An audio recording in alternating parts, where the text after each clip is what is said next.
Assalamualaikum warahmatullahi wabarakatuh.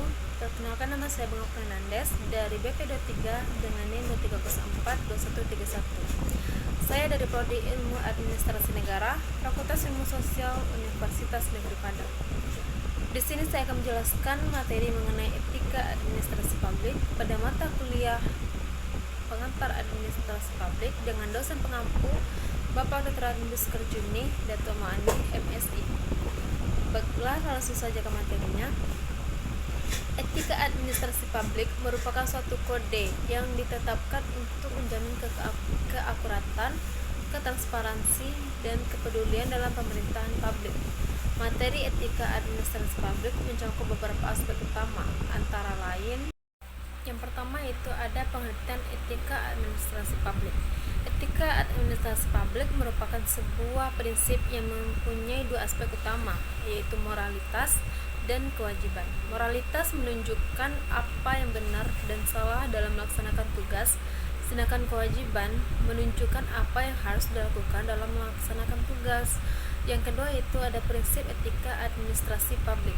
Prinsip etika administrasi publik mencakup beberapa aspek utama, di antara lain yang pertama yaitu keakuratan, yaitu melaksanakan tugas dengan benar, lengkap, dan sesuai dengan peraturan-peraturan yang berlaku.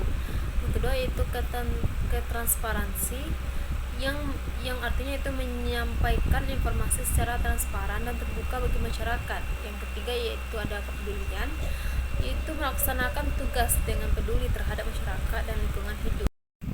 Yang keempat yaitu ada kesaksian, yaitu menilai dan mengambil semua faktor yang relevan dalam melaksanakan tugas. Yang kelima itu ada kebebasan, yaitu menghargai kebebasan individu dan masyarakat dalam melaksanakan tugas. Yang keenam yaitu ada keputusan berdasarkan kriteria, yaitu melaksanakan tugas dengan memperhatikan kriteria yang berkeadilan dan menghindari penentuan berasaskan kepentingan pribadi atau politik.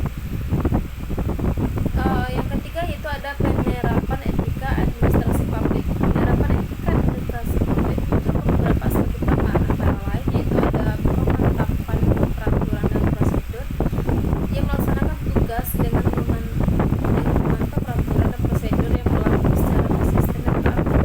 Kedua, yang selanjutnya itu ada pemantapan hukum dan undang-undang, itu melaksanakan tugas dengan memantau hukum dan undang-undang secara konsisten dan teratur.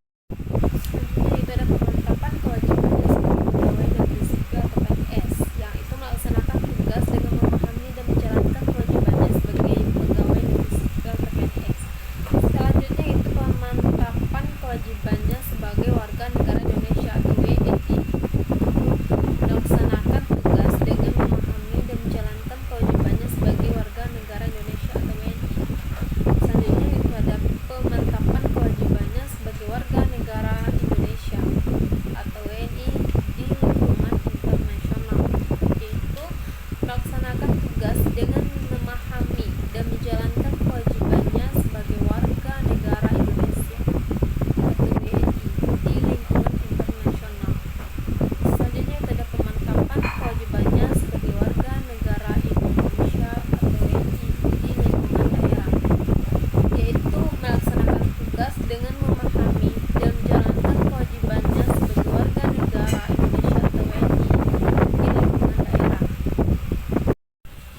Selanjutnya itu ada pemantapan kewajibannya sebagai warga negara Indonesia atau WNI di lingkungan organisasi, yaitu melaksanakan tugas dengan memahami dan menjalankan kewajibannya sebagai warga negara Indonesia atau WNI di lingkungan organisasi. Selanjutnya itu ada pemantapan kewajibannya sebagai warga negara warga negara Indonesia atau WNI di lingkungan organisasi internasional, yaitu melaksanakan tugas dengan memahami dan menjalankan kewajibannya sebagai warga negara Indonesia atau WNI di lingkungan organisasi internasional.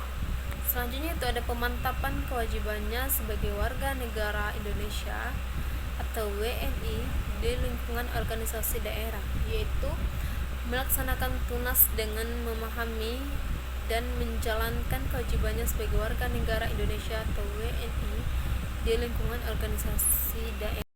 Yang terakhir yaitu ada pemantapan kewajibannya sebagai warga negara Indonesia atau WNI di lingkungan organisasi swasta, yaitu melaksanakan tunas dengan memahami dan menjalankan kewajibannya sebagai warga negara Indonesia atau WNI di lingkungan organisasi swasta. Baiklah, hanya itu yang dapat saya sampaikan pada materi kali ini. Semoga bisa dipahami dengan baik. Assalamualaikum warahmatullahi wabarakatuh.